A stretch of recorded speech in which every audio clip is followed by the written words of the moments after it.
Assalamualaikum warahmatullahi wabarakatuh. Halo semua, kembali lagi di channel Raider Manhwa. Kali ini Mimin akan melanjutkan sebuah komik yang berjudul Raja Assassin Terkuat.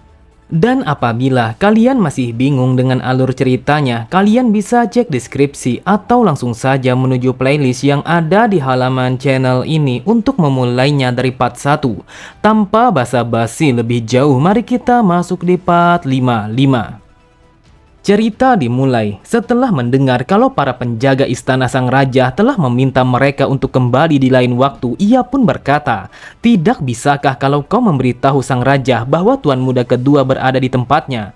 Aku yakin kalau sang raja akan bersedia untuk bertemu dengan kami." Akan tetapi, para penjaga itu sama sekali tidak menghiraukannya dan ia meminta kepada mereka untuk pergi meninggalkan tempat itu. Penjaga itu semakin kesal, ia pun berkata, "Dasar brengsek, apakah kau tidak tahu kalau orang yang ada di hadapanmu ini adalah tuan muda kedua?" Namun penjaga itu langsung terdiam ketika Pyong yang mengajaknya untuk pergi meninggalkan tempat itu. Guak Pyong langsung berbalik yang seolah-olah kalau dia tidak memiliki penyesalan apapun. Penjaga itu yang sedang melihat ke arah tuannya hanya bisa menghela nafas dan pergi mengikuti di belakangnya.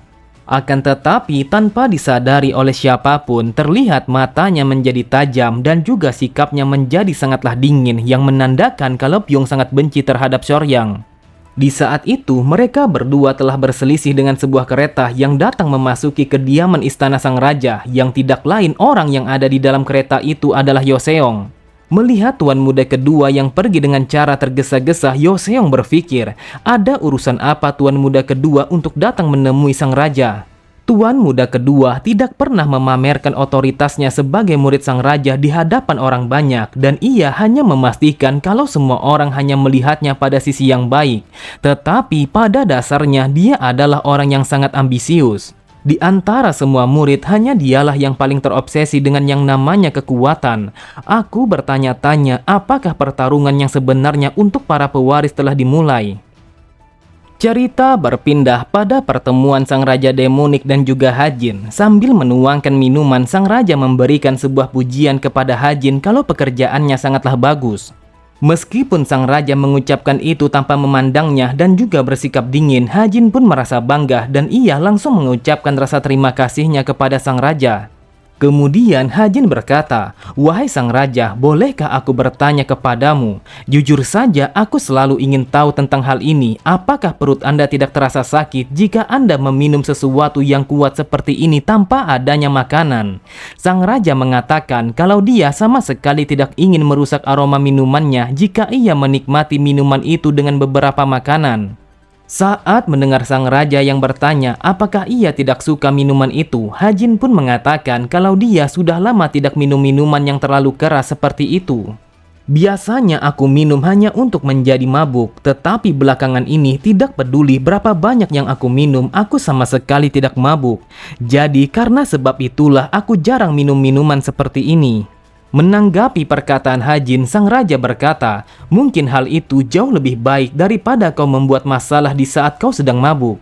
Mendengar jawaban sang raja, Hajin pun berpikir, sang raja hari ini lebih terlihat seperti manusia biasa daripada ketika aku bertemu dengannya di waktu lain. Mungkin meskipun dia sangat dihormati sebagai sang raja demonik keabadian, akan tetapi dia tetaplah seorang manusia biasa.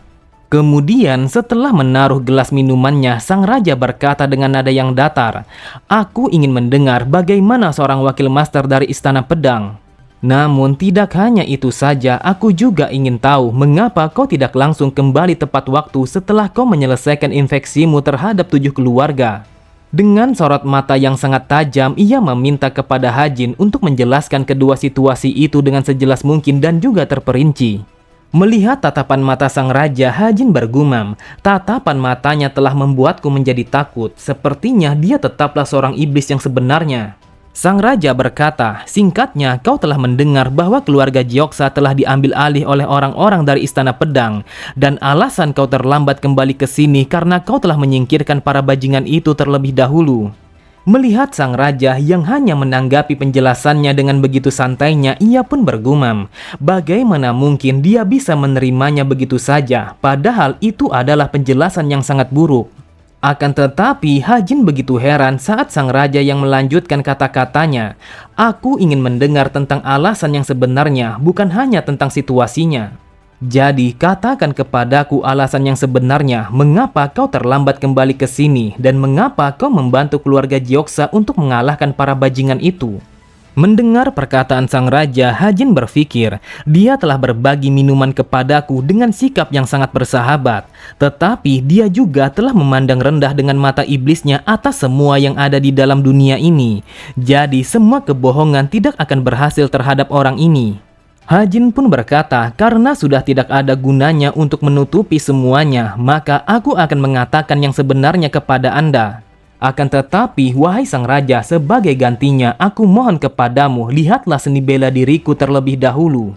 Sang raja berkata, kau seharusnya sama sekali tidak membutuhkan bantuanku karena aku telah melihat kalau kau telah mencapai ranah ultimate demonik. Hajin pun mengatakan kalau dia telah memiliki masalah. Aku telah mencoba untuk memperbaiki beberapa hal di dalam seni bela diriku. Akan tetapi, aku harus membuang banyak sekali dari teknikku yang sebelumnya. Sang raja berkata, tidak banyak yang bisa dilihat dari seni bela dirimu itu, namun aku tidak mengerti kenapa kau menanyakan hal ini kepadaku. Dengan tatapan mata yang tajam dan juga penuh keyakinan, Hajin berkata, wahai sang raja, aku memiliki sebuah mimpi, yaitu untuk menghapuskan aliansi Rekte Sevenly dan juga Steelblood dari dunia ini.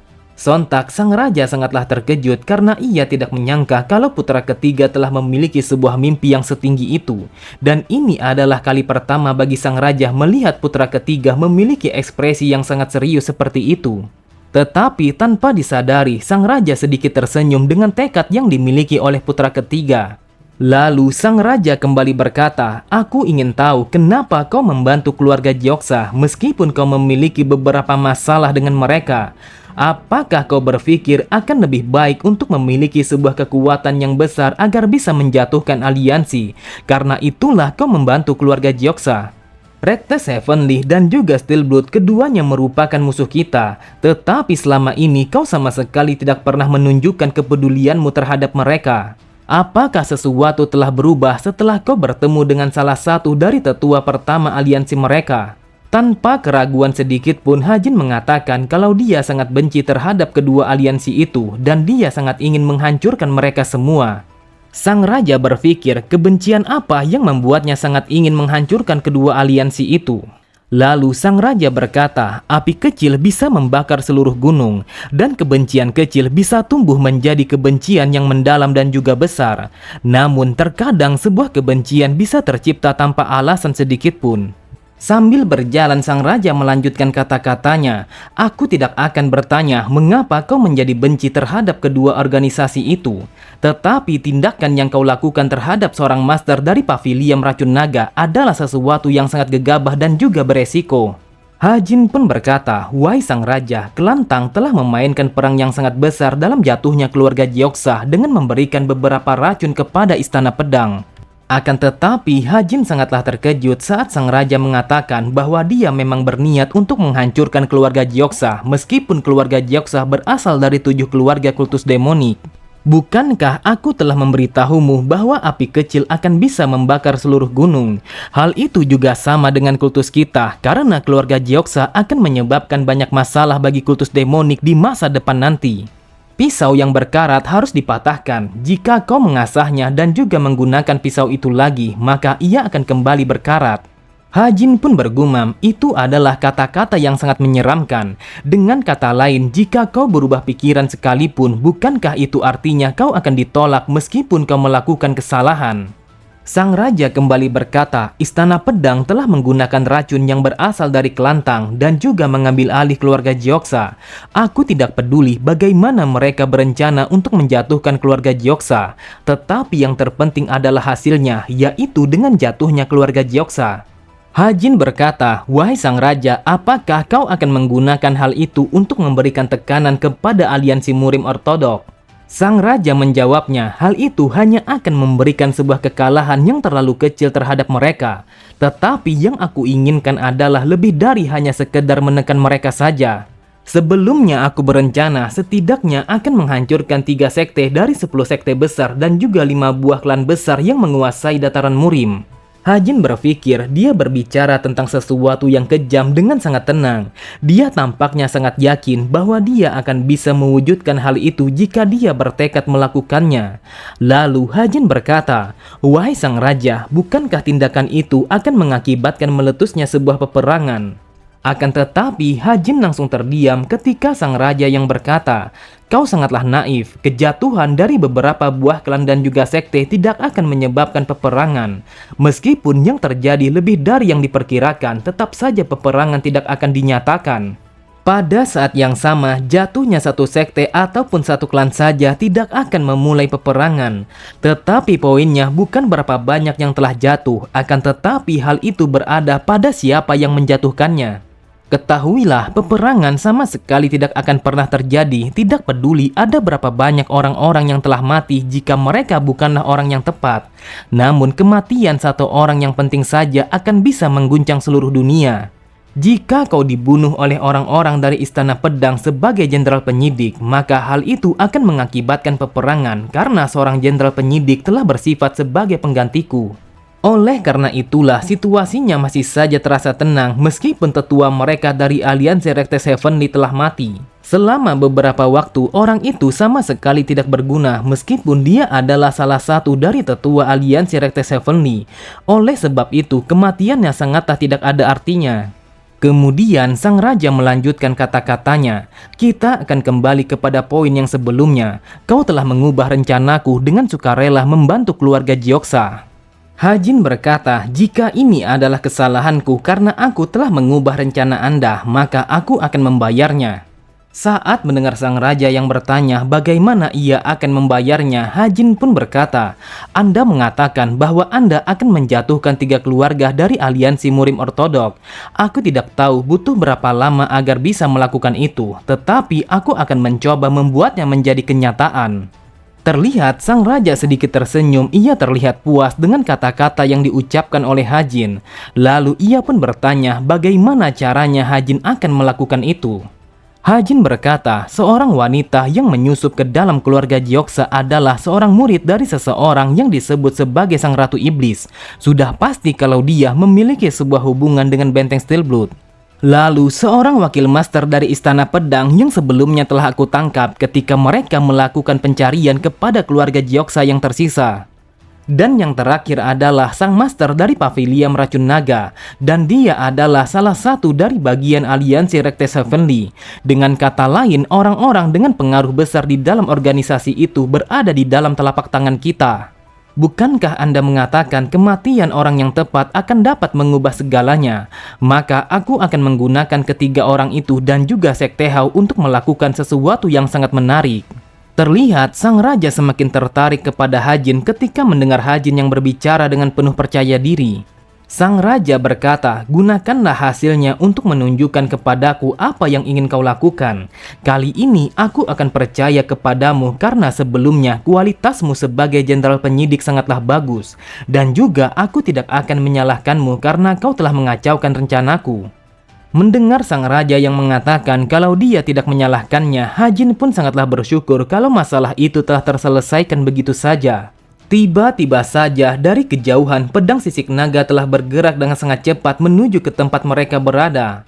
Pedang itu telah terbang dari tempat yang jauh yang tidak terlihat oleh kedua mata. Pedang itu melayang dan berhenti tepat di hadapan Hajin. Lalu sang raja berkata, "Mengapa kau berdiam saja? Bukankah kau memintaku untuk melihat bagaimana seni bela dirimu ketika kau telah mencapai ranah ultimate demonik?" Hajin merasakan sebuah kekuatan yang sangat luar biasa setelah pedang itu yang menempel di tangannya. Dan itu tidak lain adalah sebuah kekuatan yang ditunjukkan oleh sang raja yang disebut sebagai kekuatan kehampaan. Sambil mengulurkan tangan kanannya, sang raja kembali berkata, "Metodenya masihlah sama seperti yang sebelumnya, jadi seranglah sekarang juga."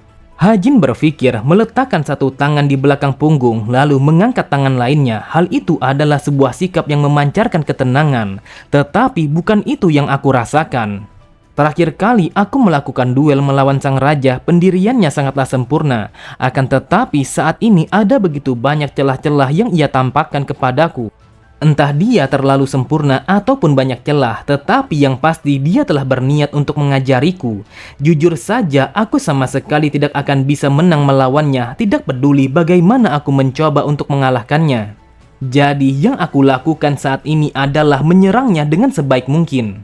Namun Hajin menyadari bahwa di antara kesempurnaan dan juga celah telah memiliki sebuah perbedaan yang sangatlah tipis.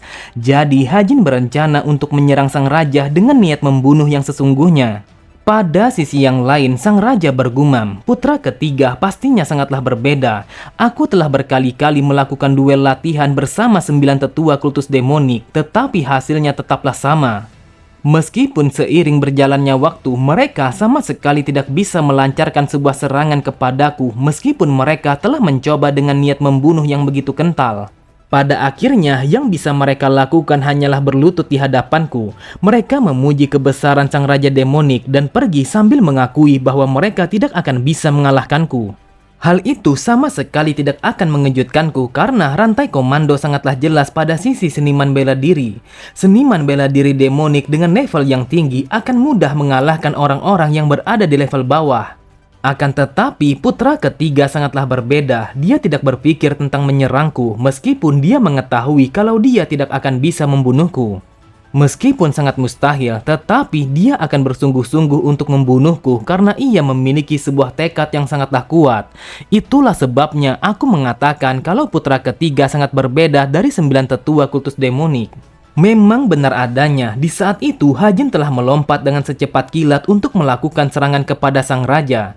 Terlihat dari tatapan kedua matanya, ia sama sekali tidak ada keraguan untuk membunuh sang raja dalam satu kali serangan saja. Melihat pergerakan cepat Hajin, sang raja berpikir, bocah ini jauh lebih lemah daripada 9 tetua kultus demonik, tetapi dia menyerangku dengan niat yang dipenuhi oleh hasrat untuk membunuhku. Dia mengetahui bahwa tekadnya harus sekuat ini jika dia berharap kalau serangannya akan bisa mengenaiku meskipun hanya sekali. Memang benar adanya, di saat itu serangan Hajin telah mampu menyentuh tangan sang raja. Sangat berbeda dengan sebelumnya, di mana ketika itu sang raja hanya merespon dengan energi tanpa menggunakan tangannya. Dan ini adalah pertama kalinya sang raja mengangkat tangannya untuk memblokir sebuah serangan yang tertuju kepadanya. Sang raja bergumam, aura yang dimiliki oleh putra ketiga lebih mendekati kepada seniman bela diri demonik daripada kematian. Tetapi jika dilihat jauh lebih dalam, dia masih memiliki sebuah insting dari sang malaikat pencabut nyawa. Dari raut wajahnya, Hajin mencoba sekuat tenaga untuk menekan pedangnya itu agar ia bisa memberikan sebuah dampak kepada sang raja. Tetapi masih dengan mudahnya, sang raja menghentikan pergerakan Hajin meskipun hanya dengan menggunakan satu tangan. Akan tetapi tanpa Hajin sadari, telapak tangan sang raja telah meneteskan darah yang menandakan bahwa serangannya telah mampu memberikan goresan luka kepada sang dewa yang disebut sebagai dewa keabadian kultus demonik. Oke semua, cukup sampai di sini dulu pembahasan alur cerita kita. Sampai jumpa di video selanjutnya. Wassalamualaikum warahmatullahi wabarakatuh.